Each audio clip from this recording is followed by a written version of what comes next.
Good afternoon, everybody. Shavua Tov, and welcome to a new week of the Israel Brief, brought to you by Lay of the Land. I'm Raylene Marks, bringing you the top stories from Israel every Monday to Thursday on this very platform. I hope that you're all doing well, that you're all healthy, you and your loved ones are all keeping safe. And just a reminder that we also have a YouTube channel and would love it if you subscribe. We are found at the Israel Brief. Click on the big red subscribe button because it really helps to get news from Israel out to the masses. So let's take a look, as we do every day, at the top stories making headlines in Israel.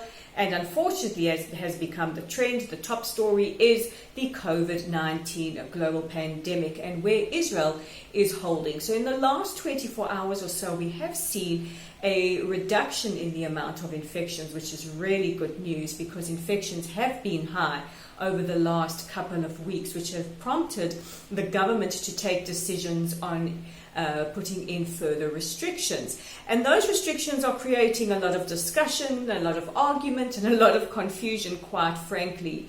Yesterday it came to light that they can't track exactly where people are getting sick, but the majority seem to be contracting the virus at home, and we don't really understand what this means just yet. So let's take a look at those numbers. Since the start of the global pandemic, Israel has 50,714 people infected with the virus, with 415 fatalities. At the moment, 28,424 people are COVID-19 positive, with 259 in serious condition, but 21,875 people have made full recoveries. And COVID-19, as it has in many countries around the world, it puts the burden on the health system, and Israel is no exception. Today, nurses went on strike saying that there is a general shortage of staff and they need the extra help. There was also a lot of debate and discussion in the Knesset over the status of the head of the Knesset committee. She and the Prime Minister seemed to go head to head on whether it was needed or whether it was relevant to close the beaches, the restaurants, and the pools, as well as the gyms.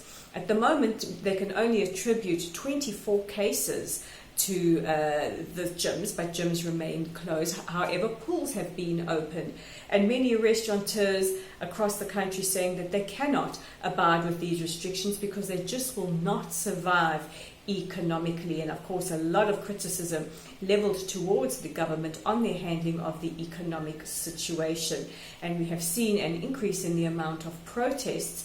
Over the weekend, there were protests both in Jerusalem and in Tel Aviv against the government, as well as how they are handling the crisis, especially from an economic perspective. So a lot of discussion, a lot of confusion all the way around, and we hope that they get it together with some kind of plan how to deal with this second wave. In other big news, the trial, or at least the first stage of a hearing of extradition of Malka Leifer, took place earlier today in the Jerusalem District Court. This comes 6 years and 68 court appearances after Leifer was arrested, and she is wanted for 74 cases of alleged child sex abuse in Australia, and there will be a definitive ruling on her extradition on September the 21st. So I think that's one step closer to her victims getting some kind of closure. And in other news, and it's news we don't get to talk about every day, and that is a space program. Israel says Mabruk to the United Arab Emirates. They become the first Arab country to participate in a global space program. They launched their rocket from a launching site in Japan, and this is part of a 7-month journey to get to Mars. And who knows, maybe there could be future cooperation. If it can start here on Earth, why not up there in outer space? So those are the top stories making headlines today. Don't forget, you can check out our online content at www.layoftheland.online. You can read an excellent article by Lionel Phillips he explains to us how we need to breathe properly, how it can really help us not just with anxiety, but build up our physical resistance against coronavirus, or during this time where we are vulnerable to this virus. You can also check it out on our Facebook page. While you are there, give us a like, give us a follow, and why not give us a share. We are also on Twitter at Lay of the Land 5. That's Lay of the Land with the number 5. And as mentioned earlier, we have that YouTube channel. So those are the top stories making headlines. That's all our social media. And I hope to see you again tomorrow. I'm Roly Marks with the Israel Brief, wishing you safety and good health. And we'll chat again tomorrow.